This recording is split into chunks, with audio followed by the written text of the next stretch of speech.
कहानी शुरू होती है और हम 1998 का वक्त देखती है, जहाँ हॉस्पिटल में कोइची नाम की एक लड़की को लाया जाता है जिसकी तबीयत काफी खराब थी। असल में उसे लंग्स फेफड़ों की एक बीमारी थी, जिस वजह से अक्सर उसकी हालत ऐसी होती रहती थी। वो घबराकर बेहोश हो जाया करता था। डॉक्टर फौरन उसका इलाज करती है। इससे कुछ ही देर में वो बिल्कुल ठीक हो जाता है। यहाँ पता चलता है कि वो अपनी दादी के साथ उनके घर पर रहता है। कुछ दिन पहले उसकी दादी उसे यहाँ न आई है, इसीलिए वो यहाँ के लोगों को इतना नहीं जानता। फिर जब कोइची हॉस्पिटल में टहलने जाता है तो वहाँ उसे एक लड़की दिखाई देती है जिसकी एक आंख पर पट्टी बंधी हुई थी। वो लड़की उसे देखती तो है मगर बात नहीं करती और आगे बढ़ जाती है। तब कोइची भी उसका पीछे लिफ्ट करता है क्योंकि वो उससे बात करना चाहता था, मगर वो उस पर ध्यान ना देकर वहाँ से चली जाती है। इसके बाद आगे हम 3 हफ्ते बाद का वक्त देखते हैं, जहाँ कोइची ने एक नए स्कूल में दाखिला लिया है। एक टीचर उसे स्कूल के असूलों के बारे में बताता है और उसे उसकी क्लास में ले जाता है। जब क्लास में आने के बाद कोइची सबको अपने बारे में बताने लगता है कि कुछ वक्त पहले ही मेरी मॉम की मौत हो गई है और मेरे डैड इंडिया गए हैं काम के सिलसिले में, इसलिए मैं यहाँ अपनी दादी और चाची के साथ रहता हूँ। इसी दौरान कोइची की नजर क्लास की एक लड़की पर जाती है जो और कोई नहीं बल्कि वही थी जो उसे हॉस्पिटल में मिली थी, यानी जिसकी आंख पर पट्टी थी। फिर पहली क्लास खत्म होने के बाद कोइची कुछ बच्चों से बात करता है और उस लड़की के बारे में पूछने लगता है। आगे वो बच्चे कोइची को एक कागज देते हैं जिसमें हर बच्चे की सीट के बारे में लिखा था, मतलब कि कौन सा बच्चा कहाँ बैठेगा। जिसे देखकर कोइची हैरान रह जाता है क्योंकि वो देखता है कि जिस जगह पर वो लड़की बैठी हुई थी वहाँ तो कोई सीट ही नहीं है। स्कूल खत्म होने के बाद जब वो अपने घर जाता है तो उससे मिलने उसकी चाची आती है। इनकी बातों से हमें पता चलता है कि उसकी चाची भी उसे स्कूल में पढ़ाती है, यानी जिस स्कूल में कोइची जाने लगा है। यहाँ उसकी चाची उसे दोबारा स्कूल के असूल बताने लगती है। कहती है कि जो भी टीचर तुम्हें कहे हमेशा वही करना, उनकी बात के खिलाफ मत जाना। अगले दिन कोइची स्कूल में एक लड़की से मिलता है जिससे उसकी दोस्ती हो जाती है। जहाँ इसी बीच उसे दोबारा से स्कूल की छत पर हॉस्पिटल वाली लड़की दिखने लगती है। इस बारे में वो अपने दोस्त को भी बताता है, जिस पर वो कहती है कि मुझे तो वहाँ कोई नहीं दिख रहा, वहाँ कोई है ही नहीं। अब उसे इस बात से हैरानी तो होती है, इसीलिए वो खुद पता लगवाने के लिए छत की तरफ जाने लगता है। वहाँ पर उसे पता चलता है कि इस लड़की का नाम मे है। वो लड़की यानी मे अब कोइची से बात करती है। कहती है कि स्कूल में जो कर्स यानी जो श्राप है वो शुरू होने वाला है। मगर अब इससे पहले कि कोइची उसे कोई और बात करता, अचानक से उसके सीने में दर्द होने लगता है। इसके फौरन बाद वो डॉक्टर के पास आ जाता है। डॉक्टर उसका चेकअप करने के बाद बताता है कि तुम्हें बिल्कुल ठीक होने में अभी वक्त लगेगा, बस तुम्हें परेशान नहीं होना और अपनी दवाई टाइम पर लेना रोजाना। अब अगले दिन स्कूल जाकर कोइची मे पर नजर रखने लगता है। वो देखता है कि एक और आदमी भी है जो उसकी ही तरह मे पर नजर रख रहा है। अब तभी उसकी क्लास का एक लड़का कोइची के पास आकर बताता है कि वो आदमी जिस लड़की पर नजर रखे हुए है वो दरअसल इस स्कूल का लाइब्रेरियन है, यानी जो लाइब्रेरी में काम करता है। अब कोइची उससे ही मे के बारे में पूछने लगता है। अभी वो मे के बारे में उसे बताने ही वाला था कि तभी उसके दोस्त आकर उसे अपने साथ ले जाते हैं। जिसके बाद अब कोइची खुद ही लाइब्रेरी में चला जाता है लाइब्रेरियन से बात करने के लिए। यहाँ उसे एक डॉल की ड्राइंग मिलती है जो एक खिलौना था, जिसे देखकर कोइची को याद आता है कि बिल्कुल ऐसी डॉल में भी अपने साथ लेकर चलती है। अब इतनी ही देर में वहाँ लाइब्रेरियन आ जाता है जो कोइची को उसकी क्लास में जाने का कहता है। अब कैसे भी करके कोइची सब जानना चाहता था,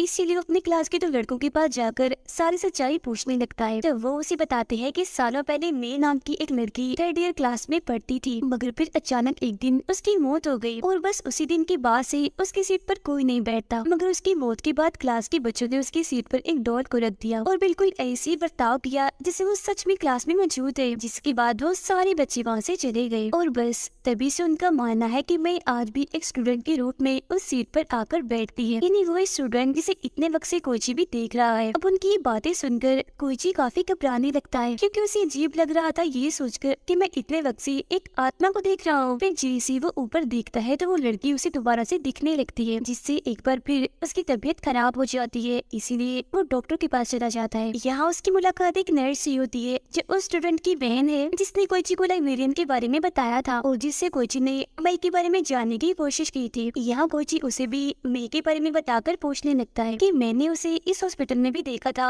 वो यहाँ क्या करने आती है। जिस पर वो नर्स कहती है कि अभी तो मैं इस बारे में नहीं जानती, मगर पता लगवाकर मैं तुम्हें बता दूंगी लाजमी। अब एक दिन कोइची को एक डॉल्स की शॉप मिलती है जहाँ बहुत सारी गुड़िया थी, इसीलिए वो अंदर जाकर चेक करने लगता है। जिस दौरान हम देखते हैं कि उसकी दोस्त उसे इस दुकान के अंदर जाते हुए देख रही है।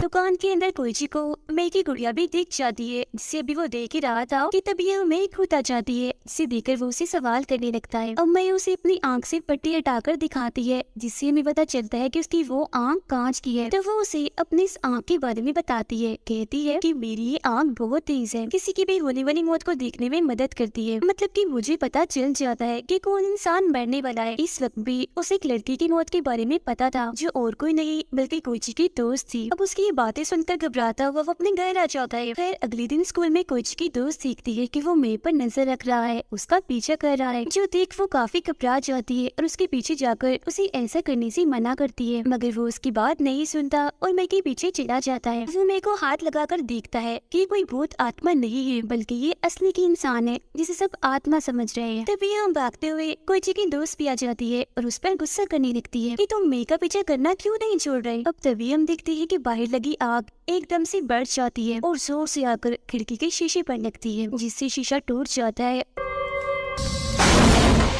और कांच सीधा आकर कोइची की दोस्त की गर्दन में घुस जाता है। और वो कांच का टुकड़ा तेजदार नुकीला था, जिससे उसका बहुत सारा खून बह गया था, इसीलिए उस बेचारी की मौके पर ही मौत हो जाती है। अब जैसा कि मैंने उसकी मौत को देखा था, तो वो सच में मर गई। इसी बीच मैं अपने उस आंख से देखती है कि उस लड़की की लाश के आसपास बहुत सारा खून जैसा लिक्विड निकल रहा है,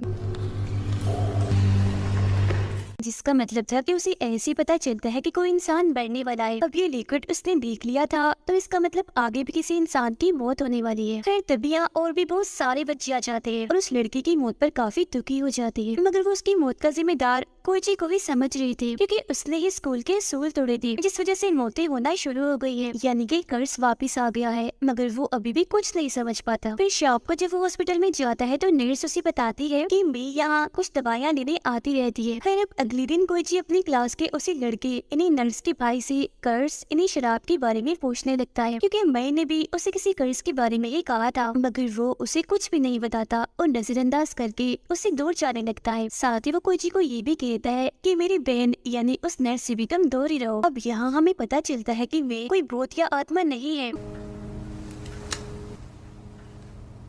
बल्कि ये सच में एक लड़की एक स्टूडेंट है जो इसी स्कूल में पढ़ती है। मगर सारे बच्चे और टीचर्स उसे नजरअंदाज करती है और ऐसे समझते हैं जैसे वो यहाँ है ही नहीं, मतलब कि देख कर भी अनदेखा कर देना। मगर इसके पीछे वजह क्या थी, इसके बारे में कोई नहीं जानता था, पर वो इस बारे में कैसे भी करके पता करना चाहता था, इसीलिए वो हॉस्पिटल जाकर नर्स के पास जाने लगता है। मगर तभी उसे याद आता है कि नर्स के भाई ने मुझे इसे दूर रहने का कहा है, इसीलिए वो उसके पास नहीं जाता। अब नर्स को हम देखते हैं जो अकेले लिफ्ट से जा रही थी, मगर तभी अचानक कहीं से एक कांच सीधा आकर उसके सर में धंस जाता है, जिससे वो भी वही मारी जाती है। कोइची जल्दी से उसके पास जाता है और अपनी आंखों के सामने एक के बाद दूसरे में देखकर काफी हैरान भी रह जाता है और डर भी गया था। अगले दिन जब नर्स को दफनाया जा रहा था, तो हम देखते हैं कि नर्स का भाई कोइची से बात नहीं करता, वो बस उसे घोड़ा ही जा रहा था, क्योंकि वो उसे अपनी बहन की मौत का जिम्मेदार समझ रहा था। इसके अलावा जब वो क्लास में जाता है, तो वहाँ भी कोई उससे बात नहीं करता, उसे सब देखकर भी नजरअंदाज कर देते हैं। 今朝なんかあったっけ山田。 ऐसा दरअसल वो लोग इसीलिए कर रहे थे क्योंकि उनका मानना था कि अगर वो मेई के साथ साथ कोइची को भी नजरअंदाज करेंगी तो शायद मौतें होना फिर से बंद हो जाएंगी। फिर जब वो क्लास की सीटों वाली लिस्ट देखता है, तो ये देखकर काफी हैरान रह जाता है कि उसकी और मेई की सीट को कैंसिल कर दिया गया है, क्योंकि उस पर क्रॉस लगाया हुआ था, जिसका मतलब था कि अगर वो क्लास में आए और ना आए बराबर ही है। फिर अब स्कूल खत्म होने के बाद वो मेई के पास जाता है और उससे पूछता है कि आखिर ये सब क्या हो रहा है, ये स्कूल में अजीब क्या चल रहा है, जिस पर वो उसे बताती है कि हर साल जब भी बच्चों का इस स्कूल में एडमिशन यानी दाखिला होता है, तो एक बच्चे को नजरअंदाज करने के लिए वोटिंग की जाती है। मतलब कि जिस बच्चे का भी नाम आएगा उसे पूरे साल नजरअंदाज किया जाएगा, जैसे वो स्कूल में है ही नहीं। ऐसा इसलिए किया जाता है क्योंकि सबका मानना था कि अगर वो ऐसे नहीं करेंगे तो स्कूल में पैरानॉर्मल यानी अजीबोगरीब चीजें होने लगेगी, जिससे एक के बाद एक स्टूडेंट मारे जाएंगे। ये एक किस्म का कर्ज है।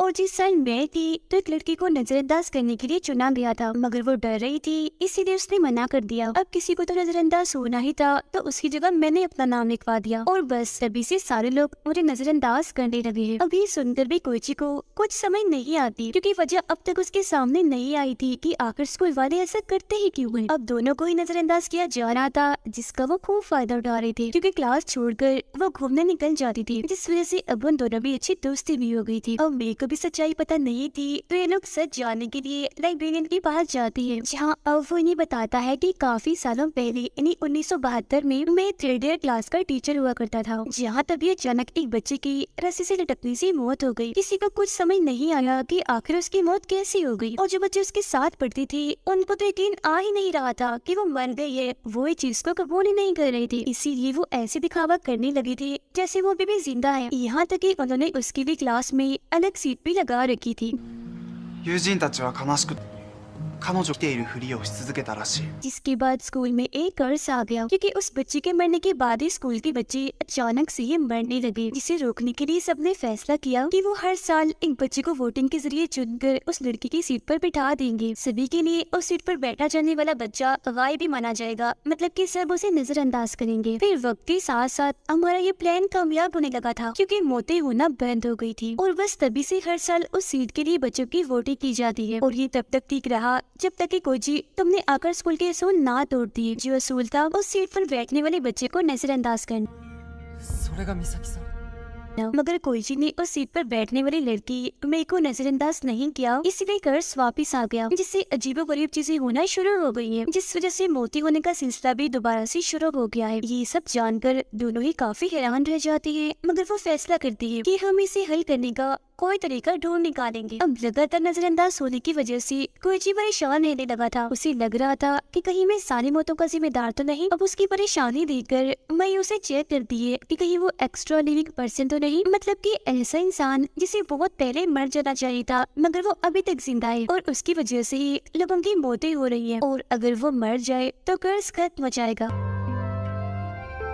यानी कि मैं एक्स्ट्रा लिविंग को भी देख सकती है। उसे पता चल जाता है कि कोई चीज एक्स्ट्रा लिविंग नहीं है, और ये सब कुछ भी अपनी आंख के जरिए ही देख सकती थी। अब हम स्कूल के एक टीचर को देखते हैं जो इस वक्त अपने घर पर थे। वो अपनी वाइफ को खाना खिलाकर बर्तन उठाकर ले जा रहे थे, मगर तभी अचानक उनका पैर फिसल जाता है, जिस वजह से उनके हाथ में जो चम्मच था वो उनकी आंख में घुस जाता है, जिससे उनका इतना खून बहता है, इतनी तकलीफ होती है कि मौके पर ही उनकी मौत हो जाती है। इसके बाद उस स्कूल की एक बच्ची को हम देखते हैं जो साइकिल पर बैठकर कहीं जा रही थी, मगर तभी अचानक पता नहीं कैसी उसकी साइकिल की ब्रेक फेल हो जाती है, जिससे साइकिल अब उसके कंट्रोल से बाहर हो जाती है। जिस दौरान जैसे वो सड़क पर जाती है तो सामने आती है गाड़ी से वो टकरा जाती है। वो फौरन नीचे गिर जाती है, जिससे वो काफी जख्मी हो गई थी, इसलिए मौके पर उसकी भी मौत हो जाती है। फिर अगले दिन स्कूल में जब उसकी मौत का पता चलता है तो सारे ही बच्चे काफी दुखी हो गए थे, और उन दोनों को ही इस सब का जिम्मेदार कह रहे थे। जबकि उधर वो दोनों लाइब्रेरी में जाकर 1972 की फाइल्स देखने लगते हैं, जिस बीच कोईची को एक तस्वीर मिलती है जो और किसी की नहीं बल्कि उसकी चाची की थी, जिसका मतलब था कि वो भी उस वक्त यानी 1972 में उस क्लास के स्टूडेंट थी। इसके बाद मजीद छानबीन करने के लिए वो उस स्कूल के दूसरे हिस्से में जाती है जहाँ सबका जाना मना था, क्योंकि 1972 के टाइम क्लास वही लगती थी। वो यहाँ आकर छानबीन करने लगती है ताकि उन्हें कोई क्लू, कोई सुराग मिल सके, और तभी कोईची को यहाँ एक ऑडियो टेप मिल जाती है जो काफी पुरानी लग रही थी। जब ये लोग उसे सुनते हैं तो पता चलता है कि इसे भी उसी वक्त 1972 में रिकॉर्ड किया गया है।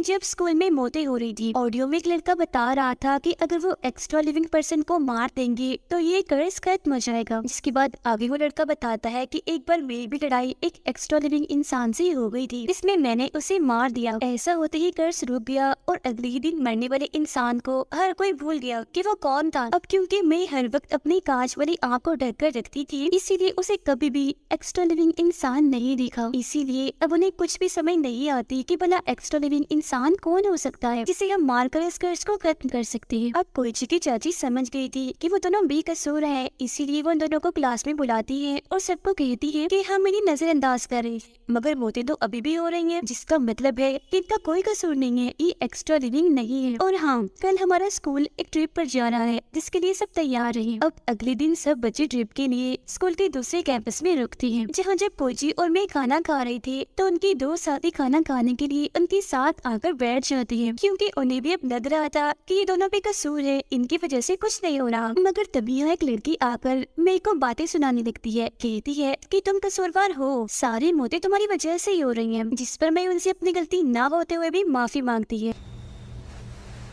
इसी बीच हम नर्स के भाई को देखते हैं जिससे उन दोनों पर अभी भी शक था, जिस वजह से वो चुपचाप कोइची का बैग चेक करने चला जाता है, जिसमें उसे वही ऑडियो टेप मिल जाती है। वो उस टेप को खुद भी सुनता है और अपने कुछ दोस्तों को भी सुना देता है, जिसके बाद वो प्लान बनाते हैं कि हम कोइची और मे को मार देंगे, क्योंकि हो ना हो वो एक गुनाहगार है, मतलब कि वो ही एक्स्ट्रा लिविंग पर्सन है। जहाँ इसी बीच दिखाया जाता है कि कैंपस में अजीबोगरीब चीजें होना शुरू हो गई है। मैं भी अपने आंख पर से पट्टी हटाकर घूम रही थी ताकि वो देख सके कि कौन एक्स्ट्रा लिविंग है। जी हाँ, तभी उसके पास कोइची की चाची आ जाती है, जिसे मैं बड़े गौर से देखने लगती है, क्योंकि उसे पता लग गया था कि एक्स्ट्रा लिविंग और कोई नहीं बल्कि यही है, यानी कोइची की चाची। वो इस बारे में कोइची को बताने ही वाली थी कि तभी इधर एक लड़का आकर बताता है कि अभी अभी एक लड़की की मौत हो गई है, जो सुनकर वो फौरन ही उसके साथ जाने लगती है। अब कोइची की सीने में दोबारा से दर्द होने लगता है, इसीलिए उसे भागा नहीं जाता, जिस बीच तभी उसे कोई एक कमरे से बुलाने लगता है, इसीलिए वो उस कमरे की तरफ ही जाने लगता है चेक करने के लिए कि आखिर वहाँ कौन है। उधर मैं और वो लड़का जब जा रही थी तो उन्हें रास्ते में वही लड़की मिलती है जिसने पहले भी मे से बदतमीजी की थी। वो एक चीज से जैसे मे पर हमला करने लगती है तो उसके साथ वाला लड़का आगे आकर उसे रोक देता है, जिसके बाद वो उसके पीछे पड़ जाती है। तो वो लड़का अपनी जान बचाने के लिए खिड़की से कूद पड़ता है, मगर बदकिस्मती से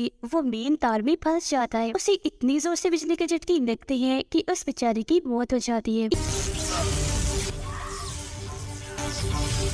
ये देखकर मैं काफी घबरा जाती और वहाँ से दूर भागने लगती है। वो लड़की भी उसके पीछे पड़ जाती है ताकि वो मे को मार सके, मगर तभी रास्ते में कहीं से एक तेजधार तार आ जाती है, जिससे उस लड़की का सर कटकर जिसमें से अलग हो जाता है, जो देखने में काफी भयानक लग रहा था। नर्स का भाई अपनी बहन की मौत का बदला लेने के लिए चाकू से कोइची पर हमला करता है, जिससे वो कट मार कर कोइची के चेहरे को जख्मी कर देता है, मगर तभी पीछे से मैं आकर उसके सिर पर एक बर्तन से वार कर देती है, जिससे वो नीचे गिर जाता है और ये दोनों भी यहाँ से चले जाते हैं। उनके जाने के बाद नर्स के भाई को इतना गुस्सा आ गया था कि वो सारे सामान को तोड़ने लगता है, जिस वजह से उनका गैस पाइप लीक होने लगता है। आग लग जाती है, जिससे वो काफी बड़ा धमाका हो जाता है, जिसमें नर्स का भाई भी मारा जाता है। जिसके बाद वो दोनों बाकी बच्चों के पास जाकर उन्हें कैंपस से बाहर करने लगती है, क्योंकि आग फैलती जा रही थी। मैं कोइची की चाची का पीछा करती है ताकि वो उसे मारकर कर्ज यहीं पर खत्म कर दे, क्योंकि वो जान चुकी थी कि वो एक्स्ट्रा लिविंग है। सब लोग जब बाहर आ जाते हैं तो कोइची देखता है कि मैं और उसकी चाची वहाँ पर नहीं है, जिसके बाद वो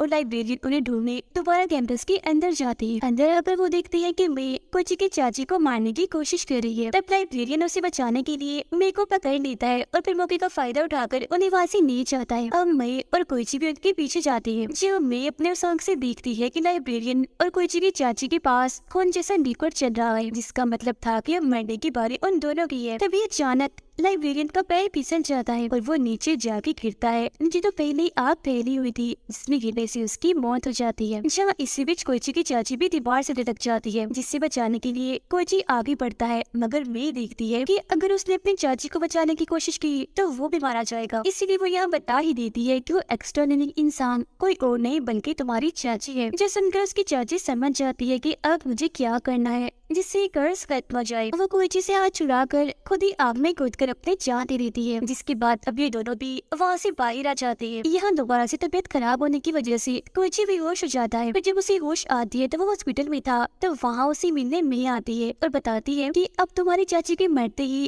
कर्ज खत्म हो गया है और सब उनको भूल गई है, बिल्कुल वैसे ही जैसे 1972 के टाइम में हुआ था। क्योंकि पुराने टेप तो जल गई थी, इसीलिए वो आगे के बच्चों के लिए नए टेप में एक रिकॉर्डिंग करती है। इसमें वो बताते हैं कि अगर कर्ज दोबारा से शुरू हो जाए तो क्या करना है। इसके बाद कोइची अपनी दादी के साथ अपने डैड के पास जाने के लिए तैयारियां कर रहा होता है। जाते जाते वो मेरे को अलविदा कहने भी आता है। इसके बाद हम आखिर में 2012 का वक्त देखते हैं, जहाँ स्कूल में एक लड़की को कोइची और मे की रिकॉर्ड की हुई टेप मिल जाती है। साथ ही हम देखते हैं कि उनकी क्लास का टीचर और कोई नहीं बल्कि लाइब्रेरियन था, जो कि 14 साल पहले आग में गिरा तो था मगर वो बच गया था, जिसका मतलब था कि ये कर्ज फिर से शुरू हो गया है, क्योंकि उसे मर जाना चाहिए था मगर वो नहीं मरा, अभी भी जिंदा है। इसका मतलब था कि अगला एक्स्ट्रा लिविंग पर्सन ही लाइब्रेरियन है, मगर इसके बारे में पता कैसे चलेगा, क्योंकि वो तो बस मैं ही देख सकती थी। इसका मतलब था कि अब दोबारा से मौतें होना शुरू हो जाएंगी और इसी के साथ ही कहानी इधर ही खत्म हो जाती है।